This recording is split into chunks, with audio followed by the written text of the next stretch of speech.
रे माझा मितवा मालिकेचा आजचा भाग आहे ना एकदम जबरदस्त आहे।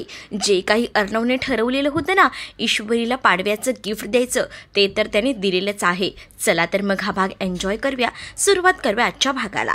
सुरुवातीला आपण पाहतो की अर्णव आणि त्यासोबत ईश्वरीने आता जोडीने लक्ष्मी पूजा केलेली असते आणि पूजन झाल्यानंतर दोघंही जण बेडरूममध्ये असतात। त्याच वेळेला ईश्वरी थोडी नाराज असते, तर अर्णव ईश्वरीला म्हणतो की झालेल्या गोष्टी विसरून दे। पण आता ईश्वरी म्हणत असते की आज माझ्यामुळे सगळेच घरात नाराज होते ना, त्याचंच मला खूप जास्त वाईट वाटतंय, असं देखील ती त्याला बोलत असते। त्यावर अर्णव म्हणतो इतकं काय, राहू दे, ज्या काही गोष्टी झाल्यात त्या इतक्या मनाला लावून घेऊ नकोस, असं देखील अर्णव तिला बोलत असतो। मग दुसरीकडे ईश्वरी अर्णवला बोलत असते कधी कधी ना काही गोष्टी मला कळतच नाहीत की कशा घडतात। म्हणजे बघा ना, मी ठरवत असते की असं काही व्हायला नको, पण नेमकं तसंच होतं। असं का होतं ना ते सुद्धा मला खरंच कळत नाही, असं देखील आता ईश्वरी अर्णवला बोलू लागते। अर्णव ईश्वरीला म्हणतो की असं अजीब वगैरे काही वाटलं ना तर माझ्याकडे येऊन बोलून जायचं। तुझ्या मनात ज्या काही भावना आहेत त्या माझ्यासमोर व्यक्त व्हायच्या आणि पुन्हा कधीचा असं घर सोडून जायचं नाही आहे, मी तुला आधीच सांगतो, असं देखील आता अर्णव ईश्वरीला बोलू लागतो। त्यावर ईश्वरी म्हणते की नाही सर, नाही होणार पुन्हा अशी चूक, असं बोलून ती आता त्याला वचन देखील देते की पुन्हा मी असं न सांगता कुठेही जाणार नाही असं। त्याबरोबर आता अर्णव देखील खुश झालेला असतो। अर्णव ईश्वरीला म्हणतो की बघ, जर हे तुला प्रॉमिस मोडायचं असेल ना तर मला सुद्धा सांगा, म्हणजे तसं ना मला माझी बॅग सुद्धा भरून ठेवायला ना, मग एकदमच जाऊ घर सोडून, असं देखील अर्णव ईश्वरीला बोलतो। त्यावर आता ईश्वरी म्हणते म्हणजे तुम्ही काय मला एकटीला कुठे सोडणारच नाही आहात का? अर्णव म्हणतो तुला मी एकटीला कधीच सोडू शकत नाही। का सर? मग अर्णव ईश्वरीला सांगत असतो की तू माझी, असं म्हटल्यानंतर ईश्वरी म्हणते बोला ना सर काय? तर तो तिला सांगतो की तू माझी एक जबाबदारी आहे, तर त्यामुळे मी तुला असंच सोडू शकत नाही, त्यामुळे मी ह्या जबाबदाऱ्या पूर्ण पार पाडतोस, तुलाही माहितीच आहे, असं देखील पुन्हा एकदा अर्णव ईश्वरीला बोलू लागतो। पुन्हा एकदा ईश्वरी बोलायला जात असते पण अर्णव ईश्वरीला थांबवतो। तो म्हणतो मी फ्रेश होऊन येतो। तर दुसरीकडे ईश्वरी एकटीच उभी असते आणि ती विचार करत असते। ती म्हणत असते की खरंच ना माझ्या गोष्टीचं म्हणजे मला सांभाळायचं किती मोठं ओझं झालंय सरांवर। म्हणजे मी सुद्धा विचार करू शकत नाही, एखाद्या व्यक्तीचं आपल्यावर प्रेम नसेल तर त्या व्यक्तीसोबत आपण आयुष्य कसं काढायचं। म्हणजे अर्णव सर तर आपल्यावर प्रेमही करत नाहीत, मग ते कसे राहणार आहेत माझ्याबरोबर आयुष्यभर, असा विचारही ती मनामध्ये करत असते। दुसरीकडे आता राकेश आणि त्याचसोबत इकडे जो अर्णव असतो ते समोरासमोर येतात। तर आता अर्णवला मुद्दामून राकेश आता अशांत करत असतो आणि म्हणत असतो काय मग आज पूजा केली, कसं वाटलं? मग ती पूजा तर होणारच होती, कारण माझ्या गृहलक्ष्मीसोबत मी ही पूजा केलेली आहे आणि या घरची लक्ष्मी माझी बायको आहे, असं देखील अर्णव आता बोलत असतो।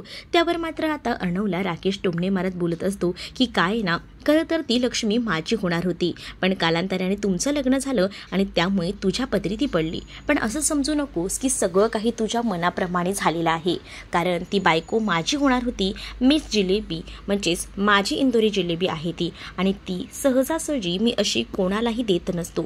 आणि आता जरी तुम्ही जोडीने लक्ष्मीपूजन केलेलं असलं तरीसुद्धा एक गोष्ट लक्षात ठेव, उद्या ना मोठा पाडव्याचा सण आहे, तो पाडव्याचा सण मी तुला तिच्यासोबत घालू देणार नाही, एन्जॉय करायला देणार नाही, कारण पाडवा हा असा दिवस आहे ना की तो नवरा बायकोचा सण असतो। आणि खरं तर माझंच मिस इंदोरबरोबर लग्न ठरलं होतं, ती इंदोरी जिलेबी फक्त माझी आहे आणि ती मीच मिळवणार, असं देखील काहीसं तो आता बोलत असतो।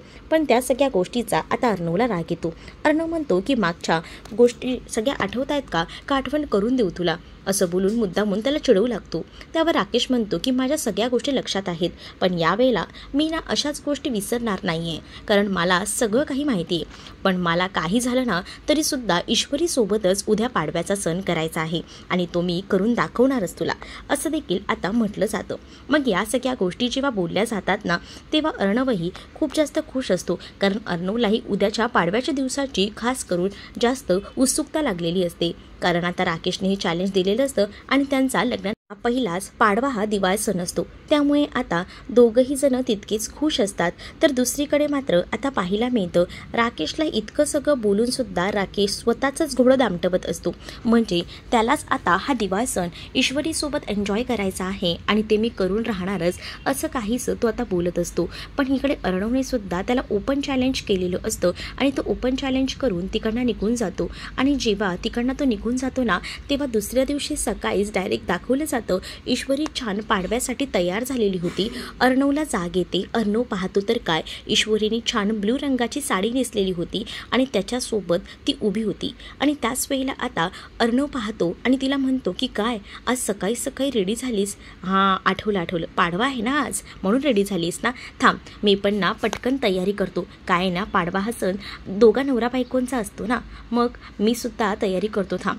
आणि असं बोलून तो फ्रेश व्हायला जात असतो. पण त्याला आता ईश्वरी थांबवते आणि ईश्वरी म्हणते की अर्णव सर, तुम्ही एकटे जाऊ नका, थांबा, मी तुम्हाला तयार करते.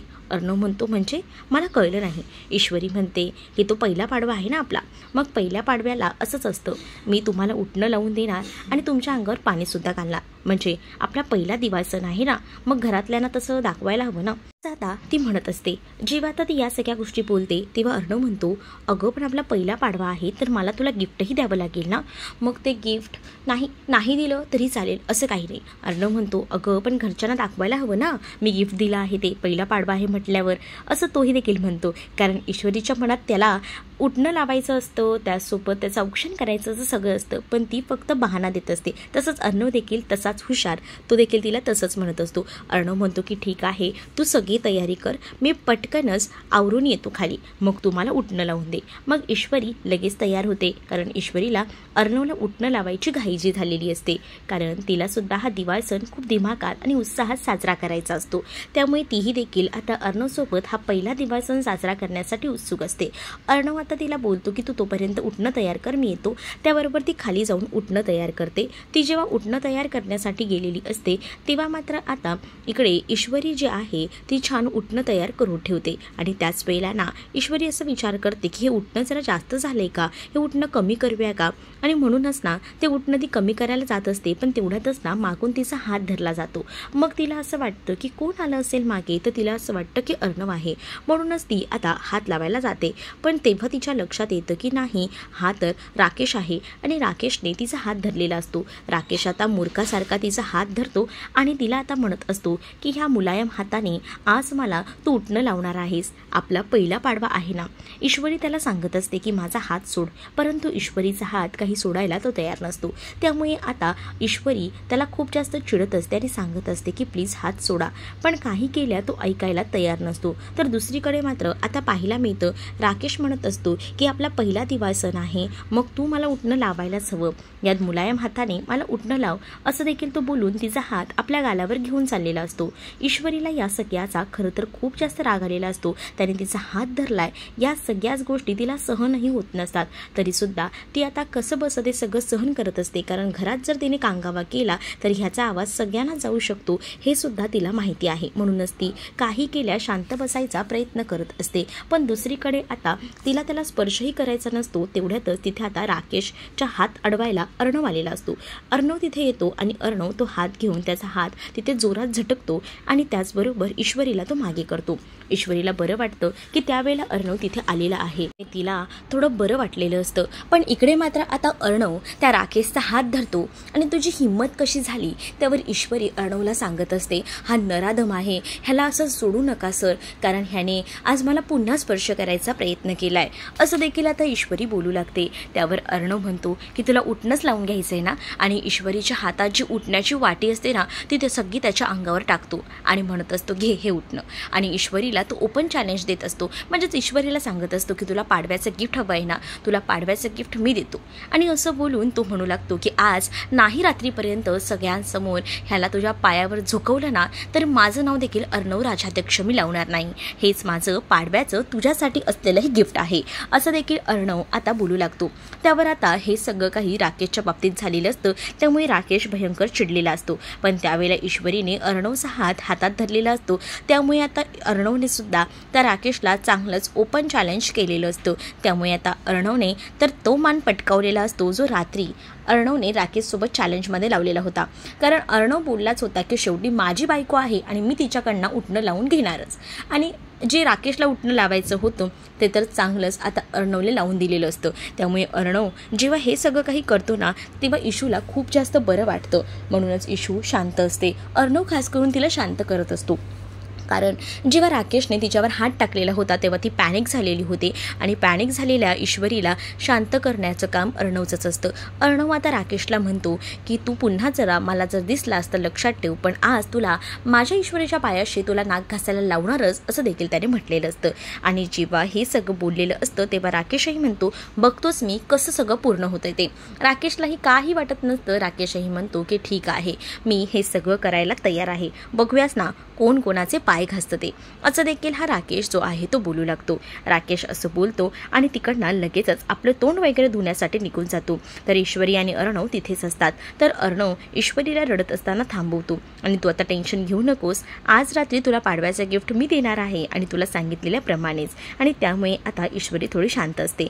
तर दुसरीकडे पाहायला मिळतं सगळीजण आता तयार झालेली असतात, कारण उठणं लावायचा हा प्रोग्राम असतो, अभ्यंग स्नान घालायचं असतं. आणि त्याचबरोबर आता इकडे वल्लरी म्हणत असते की झाली का अगं, पण जावई बापू कुठे राहिले असं अंजलीला विचारते. तर अंजली म्हणते अगं त्यांना ना काय झालं काय माहीत नाही, त्यांच्या अंगाला थोडंफार उठणं लागलेलं होतं, त्यांनी अंगावर उठणं पाडून घेतलं आणि त्यांना ॲलर्जी झाली, त्यामुळे ना त्यांना आता पुन्हा एकदा काही करायचं नाही आहे. म्हणूनच त्यांनी मला सांगितलं की तुम्हाला जे काही करायचे ते तुम्ही करा, मला काही जमणार नाही. तर तेवढ्यातच ईश्वरीला म्हटलं जातं काय गं अंजली, तिला म्हणते काय गं ईश्वरी, तुमचा पहिला पाडवा आहे ना, मग तुझा नवरा कुठे राहिलाय चिंटू. तेवढ्यातच आता अर्णव छान बनियान वगैरे घालून तिथे हजर असतो. मग इकडे आता वल्लरी जी असते ती मामांना उठणं लावून देत असताना म्हणत असते की बघा मी तुम्हाला माझ्या मुलायम हाताने उठणं लावून देते, पण मला तुम्ही चांगलं गिफ्ट देणार आहात ना तरच मी तुम्हाला मुलायम हाताने लावणार आहे. मामा बोलतात की हो हो देणार आहे का गिफ्ट. आता तिथे राकेश सुद्धा आलेला असतो. राकेशला सुद्धा पाटावर बसायला सांगितलं जातं. राकेशही पाटावर बसतो. तर राकेशला आता ती सांगत असते की मी तुम्हाला अलगद थोडंसं लावते एक रीत म्हणूनच तो पाटावर बसलेला असतो. तर अंजली त्याला आता ते उठणं लावून देत असते. दुसरीकडे अर्णवही पाटावर बसलेला असतो आणि अर्णवला ईश्वरी उठणं लावत असते. ती सुद्धा एकदम अलगद हळूवार हाताने त्याला उठणं लावत असते. आणि त्यामुळेच ना आता जेव्हा ती उठणं लावते तेव्हा मात्र आता अर्णव ईश्वरीकडे पाहत असतो. आता त्यांचं चांगलंच रोमॅन्स म्हणतात ना तसा रंगलेला असतो. आणि त्यामुळेच ना आता खूप जास्त राग ना त्या बसलेल्या बाजूला राकेशला येत असतो. राकेशने अर्णवला सांगितलेलं असतं की मी सिंधुरी जिलेबीकडनं उठणं लावून घेणार आहे, पण त्याचं चॅलेंज काही कंप्लीट झालेलं नव्हतं. पण अर्णवलाच ईश्वरी जेव्हा आता उठणं लावत असते तेव्हा मात्र अगदी आग लागतात ना तशी त्या राकेशला आग लागत होती. म्हणूनच तो अंजलीला म्हणतो की जास्त मला उठणं लावू नको, कारण मला या सगळ्याची ॲलर्जी आहे. त्यावर अंजली सुद्धा आता त्याला समजून घेत असते. अंजली म्हणत असते की ठीक आहे. अर्णव आता ईश्वरीकडे पाहत असतो. ईश्वरीचं ते सौंदर्य ती खूपच सुंदर दिसत होती आणि त्यातच अर्णव ईश्वरीकडनं ते उठणं लावून घेत होता. त्यावेळेला ईश्वरी सुद्धा उठणं लावत असताना अर्णवकडे एकटक बघत होती. तर अर्णव देखील तसाच अगदी प्रेमाने तिच्याकडे पाहत होता. अर्णव आणि ईश्वरी आता दोघांकडे एकदम मनमुरादपणे पाहत होते आणि त्याचमुळे बॅकग्राऊंडला सुद्धा तूही रे माझा मितवाचं टायटल सॉन्ग सुरू होतं आणि खूप सुंदर असं त्यांचा उठणाचा लावण्याचा प्रोग्राम होतो. आता प्रत्येकाला आंघोळीला सुद्धा पाठवत असतात. तर अंजलीने आता आकाशला सुद्धा उठणं लावून दिलेलं असतं, कारण आकाशचं लग्न झालेलं नाहीये आणि तो तिचा भाऊ आहे म्हटल्यावर ती त्याला पाटावर बसवते आणि त्याला सुद्धा उठणं लावून देते, कारण राकेश लवकरच तिकडनं गेलेला असतो. आता सगळीजण आंघोळ वगैरे करतात आणि फ्रेश वगैरे होऊन बाहेर येतात. आणि जेव्हा फ्रेश वगैरे होऊन तिथे येतात तेव्हा मात्र चला आता पहिला पाडवा आहे ह्यांचा, मग काय अर्णव गिफ्ट आणलंय की नाही. अर्णव म्हणतो की हो आणलंय ना. मग आता सगळ्यांनीच एकमेकांना औक्षण करायचं ठरतं. वल्लरी सुद्धा गिफ्ट घेण्यासाठी खूप जास्त उत्सुक असते, कारण तिला मामाला चांगलंच लुबाडायचं असतं. तर इकडे मात्र अर्णव म्हणतो की मी माझ्या बायकोला असं गिफ्ट देणार आहे ना ती कधीही विसरणार नाही, असं देखील आता तो म्हणू लागतो. तेवढ्यातच दारावर ना गुरुजी येतात तर म्हणतात की हे राजाध्यक्षांचंच घर आहे ना. तर सगळीजणं म्हणतात की हो हो. त्याच वेळेला ते म्हणतात की मी इंदोरवरून आलो आहे, इंदोरच्या मंदिरात तुमच्या कुलदेवतेच्या मंदिरात असतो आणि सगळे कोयाचार मीच बघतो. मग त्यावर सगळीजणं खुश होतात आणि सगळीजणं त्यांना घरात बोलवतात. आता गुरुजी घरी आलेले असतात आणि त्याच वेळेला आता गुरुजी अचानक कसे आलात असं अंजली विचारते. त्यावर गुरुजी अंजलीला सांगू लागतात की खरं तर ना पाडवा आहे आणि आज तुमच्या कुटुंबासाठी अनेक वर्षातून हा योग जुळून आलेला आहे. सगळीजण विचारतात कोणता योग आहे, उत्सुकतेने हे सगळे विचारत असतात. तर गुरुजी सांगतात की आजचा दिवस असा आहे ना की ज्या दिवशी गृहलक्ष्मीच्या पाद्यांची पूजा केली जाते, म्हणजेच अक्षरशः ईश्वरीच्या पायांची पूजा ही करायला गुरुजी सांगत असतात. आणि तेव्हाच तुमच्या घराचं रक्षण होणार आहे, तुमच्या घराचं कल्याण होणार आहे असं देखील ते म्हणू लागतात. त्यावर अंजली खुश होते आणि म्हणते, अरे वा, बरं झालं तुम्ही बोललात ते.